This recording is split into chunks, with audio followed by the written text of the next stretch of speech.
नमस्कार। Gita audio series में मैं आपका स्वागत करता हूँ। एक बार मेरे साथ गायत्री मंत्र बोलिए। ओम भूर्भुवः स्वः तत्सवितुर्वरेण्यं भर्गो देवस्य धीमहि धियो यो नः प्रचोदयात्। जैसा कि ये गीता ऑडियो सीरीज का एपिसोड 2 है। लास्ट एपिसोड में हम लोगों ने श्रीमद् भगवत गीता के महत्व को जाना था और प्रथम अध्याय में हम लोग प्रवेश कर गए थे और हम लोगों ने 2 श्लोक की चर्चा भी की थी। 2 श्लोक की चर्चा करने के बाद मैं आपको ये बताना चाहता हूँ कि जो गीता का प्रथम 2 श्लोक था उसमें क्या है कि धृतराष्ट्र प्रथम श्लोक में संजय से पूछते हैं कि भाई मेरे पुत्र और पांडवों के पुत्र क्या कर रहे हैं। फिर संजय दूसरे श्लोक में बताते हैं कि राजा दुर्योधन ने व्यूह रचना से युक्त पांडवों की सेना को देखकर और द्रोणाचार्य के पास जाकर यह वचन कहा। अब आगे का तीसरा श्लोक में जाने के पहले एक बार मैं आपको कुछ और बात भी बताना चाहता हूँ। पहली बात तो ये, कई लोग कहते हैं कि गीता युद्ध के मैदान में कैसे कह दी गई, वो भी गीता के 18 अध्याय। तो मैं इस पे ये कहना चाहता हूँ कि ऐसा कहा जाता है कि गीता युद्ध के मैदान में कही गई, वो सूक्ष्म लेवल पे कही गई, सूक्ष्म स्तर पे कही गई, जो कुछ मिनटों में ख़त्म हो गई और कुछ मिनटों में अर्जुन के समझ में भी आ गया। दूसरा एक और इम्पॉर्टेंट बात है कि आखिर गीता का पात्र अर्जुन ही क्यों बना, गीता अर्जुन को ही क्यों सुनाई गई। पांडव 5 थे, बाकी 5 पांडवों को क्यों नहीं सुनाई गई। तो इसका प्रमुख कारण है कि गीता के सबसे बड़े पात्र अर्जुन ही थे, क्योंकि अर्जुन का सीधा साधा अर्थ है, अगर आप संस्कृत में देखें तो अर्जुन का संधि विच्छेद करेंगे तो रिजु प्लस ना। रिजु मतलब जो टेढ़ा ना हो, सीधा सरल हो, वो अर्जुन है। अर्जुन प्रतिभावान भी हैं, क्योंकि जो पूरा महाभारत है उसमें सबसे प्रतिभाशाली धनुर्धर अर्जुन ही है, जिसने पाशुपत्र अस्त्र को भी प्राप्त किया शंकर जी से। और उसके अलावा अर्जुन सरल भी है और सीधा साधा भी है। अर्जुन प्रतिभावान भी है, चरित्रवान भी है। इसलिए अर्जुन सारे पांडवों में सबसे ज़्यादा उपयुक्त पात्र था। बाकी पांडवों के बारे में अगर आप देखें तो जैसे धर्मराज युधिष्ठिर थे। युधिष्ठिर धर्मराज जरूर थे, बट वो प्रैक्टिकल नहीं थे। पहली बात। दूसरी बात, वो पूरी तरह से धर्म पे चलते थे, बट उनका धर्म कभी कभी नॉन प्रैक्टिकल हो जाता था। जैसे सबसे बड़ा एग्जाम्पल ये है कि महाभारत युद्ध का नींव कहाँ से रखा गया। देखिए, जब 5 पांडव द्रौपदी के साथ शादी करके वापस आए तो भीष्म पितामह ने एक सभा बुलाई और सभा में उन्होंने ये बोला कि अब भाई 5 पांडव शादी करके आ गए, अब इनको राज्य दे दिया जाए। भीष्म की बातों को कोई नकार नहीं सकता था। पूरी सभा में भीष्म का विरोध करने वाला कोई ही नहीं था। लेकिन वैसे ही क्या है कि हमारे धर्मराज युधिष्ठिर महोदय बीच में आ जाते हैं और वो कहते हैं कि नहीं, इस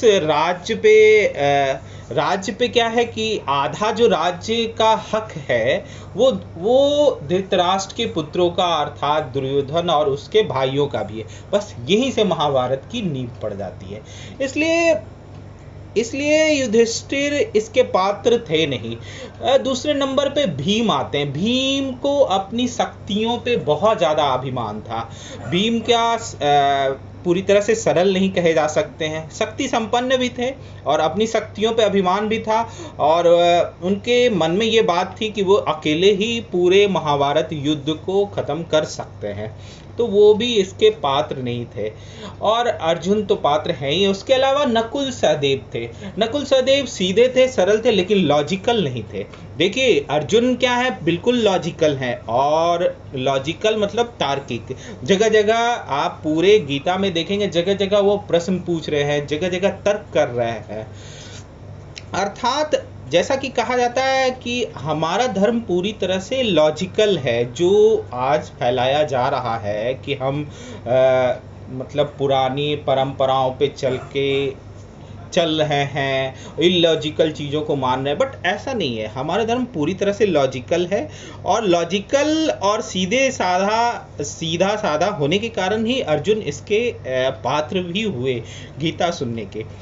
तो और तीसरी बात ये है कि जैसा कि मैंने आपको बताया कि श्री कृष्ण की कृपा से संजय को दिव्य दृष्टि मिली थी। श्री कृष्ण के जो भक्त थे विदुर ने क्या है कि संजय के जो दोनों भावों के बीच का हिस्सा है, जिसको आप साइंटिफिक तौर पे ये मान सकते हैं कि पिट्यूटरी और पीनियल ग्लैंड के बीच में जो हाइपोथैलेमस होता है, वहाँ पे उन्होंने टच किया और अपने जीवन भर का जो सत्कर्म था, उससे जो शक्ति अर्जित हुई थी, उसको वहाँ पे लगा करके उन्होंने उनके उस हाइपोथैलेमस के हिस्से को जागृत कर दिया। अब ये हिस्सा जब इसका हिडन पावर जागृत होता है, तो जैसा कि युग गीता में कहा गया है, युग गीता जो शांति कुंज हरिद्वार से प्रकाशित होती है, कि व्यक्ति के अंदर सिक्स सेंस आ जाता है, वो चीज़ों को देखने लगता है, उससे वर्तमान में या भविष्य में चलने वाली चीज़ें पहले पता चल जाती है। तो ये कुछ बातें इसलिए मैंने आपको पहले ही बताया कि ये गीता पढ़ने से पहले ये जानना बहुत ही आवश्यक है। बाकी चौथी बात ये है कि गीता कहने वाला कौन है। गीता कहने वाले स्वयं भगवान कृष्ण हैं, जो योगीराज कहलाते हैं, वो जगत गुरु भी हैं। देखिए, कृष्ण ने गीता 4 तरह की गीताएं कही हैं। एक तो जिसको आप श्रीमद् भगवत गीता के नाम से जानते हैं, वो महाभारत का पार्ट है। दूसरा उन्होंने अनुगीता कही। अनुगीता तब कही जब युद्ध खत्म हो गया और अर्जुन ने बोला कि भगवान, मुझे वो पुरानी वाली गीता अच्छे से याद नहीं है जो मैंने युद्ध के मैदान में सुना है। तो फिर भगवान ने उन्हें अनुगीता सुनाई। जो तीसरी है वो है पांडव गीता। जब पांडव लोग स्वर्ग आरोहण कर रहे थे, तो जाने के पहले पांडवों को श्री कृष्ण ने पांडव गीता सुनाई। तीसरी है उद्धव गीता। उद्धव गीता श्रीमद् भागवत पुराण के 11वें स्कंध का पाठ है, जो भगवान ने उद्धव को सुनाई थी। बट इन चारों गीताओं में श्रीमद् भगवत गीता सिर्फ इसी को कहा जाता है जो युद्ध के मैदान में भगवान श्री कृष्ण ने अर्जुन को दिया था। और इसमें पूरे में कहीं पर श्री कृष्ण का जिक्र नहीं, हर जगह श्री भगवान उवाच, अर्थात श्री भगवान कहते हैं, अर्थात भगवत भाव में आकर के ये गीता सुनाई गई है। और इस गीता का महत्व ये कि ये गीता हमें जीवन के हर क्षण, हर पल और जहाँ पर भी परेशानी हो, वहाँ पर ये काम में आने वाली है। ठीक है, तो अब गीता को मैं आगे बढ़ाता हूँ। और जैसा कि आपने देखा कि पहले अध्याय का पहला श्लोक था कि धृतराष्ट्र बोल रहे हैं संजय को कि बताओ भाई, मेरे और पांडु के पुत्रों ने क्या किया।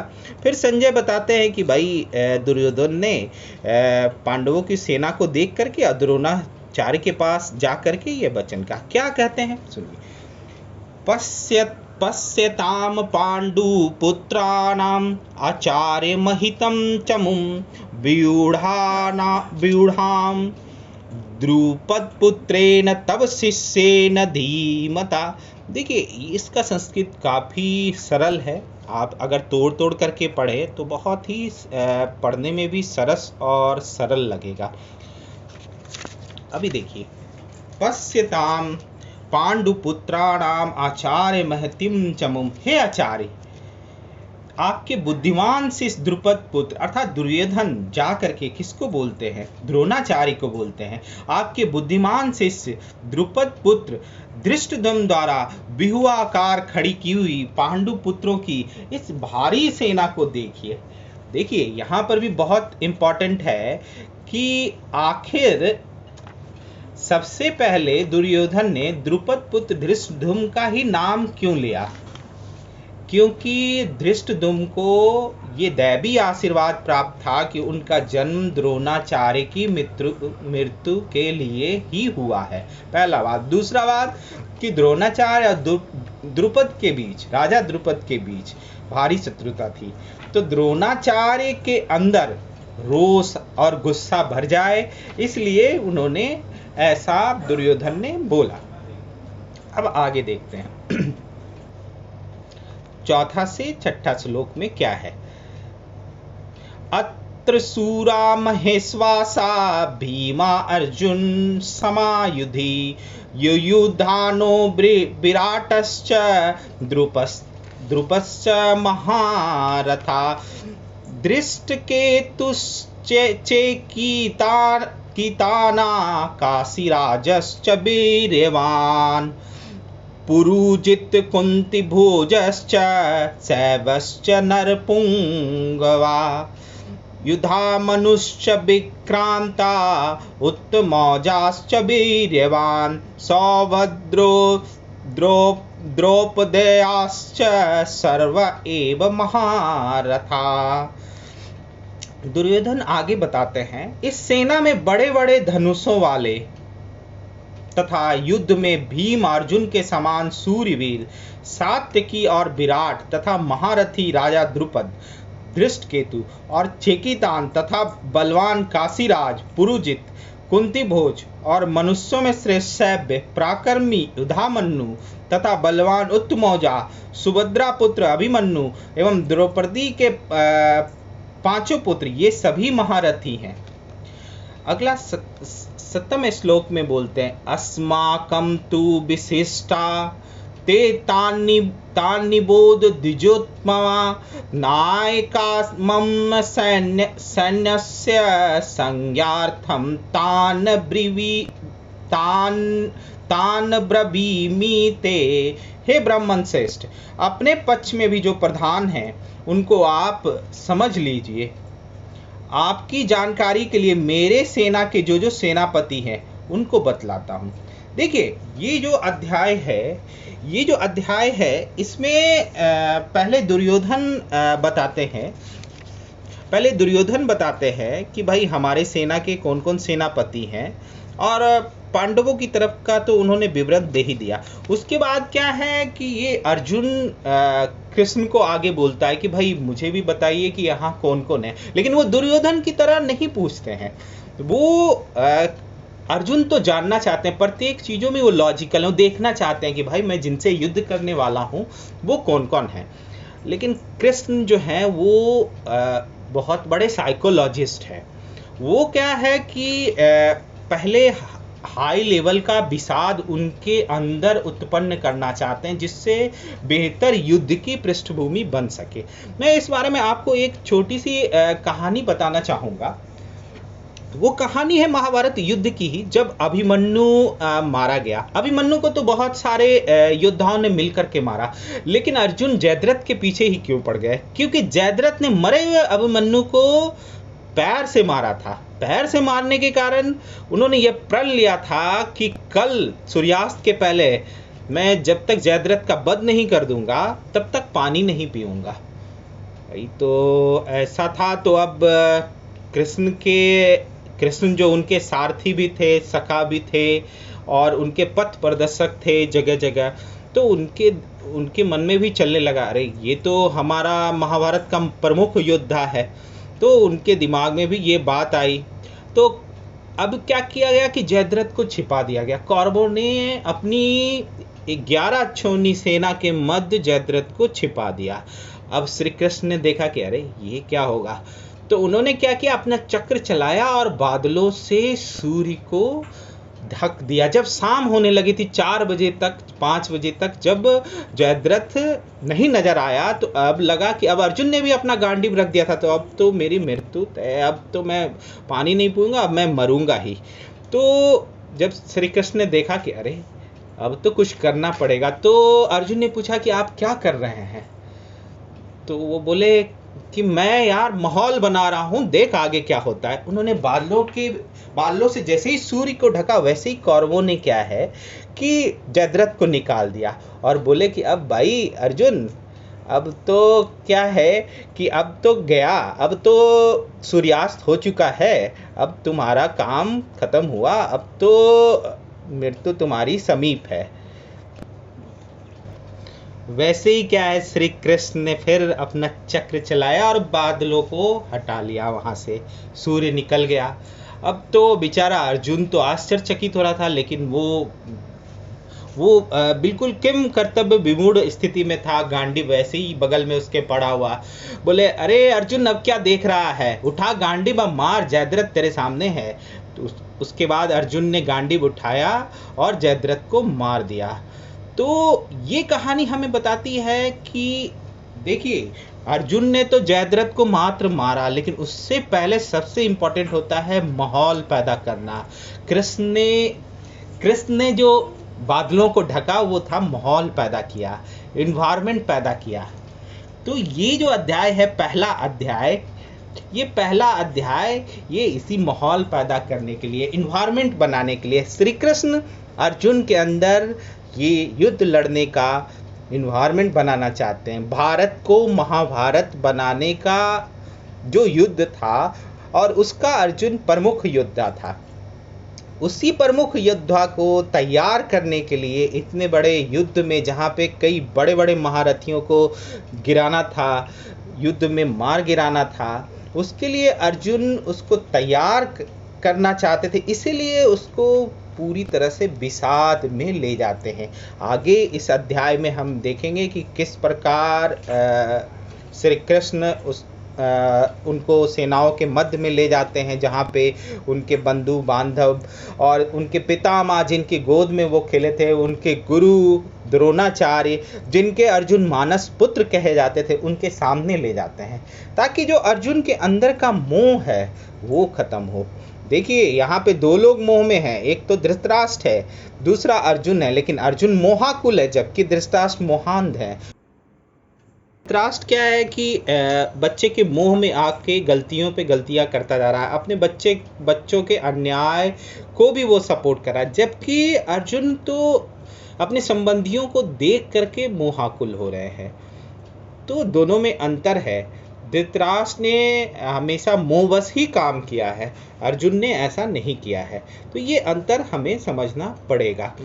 चलिए, अब आज यहीं पे अपनी बात हम लोग ख़त्म करते हैं। आगे हम और आप मिल करके फिर श्रीमद् भगवत गीता के अंदर के जो विचार हैं उनको फिर आत्मसात करने की कोशिश करेंगे। और हमारे आगे बने रहने के लिए हमारे बेल आइकन को प्रेस करें।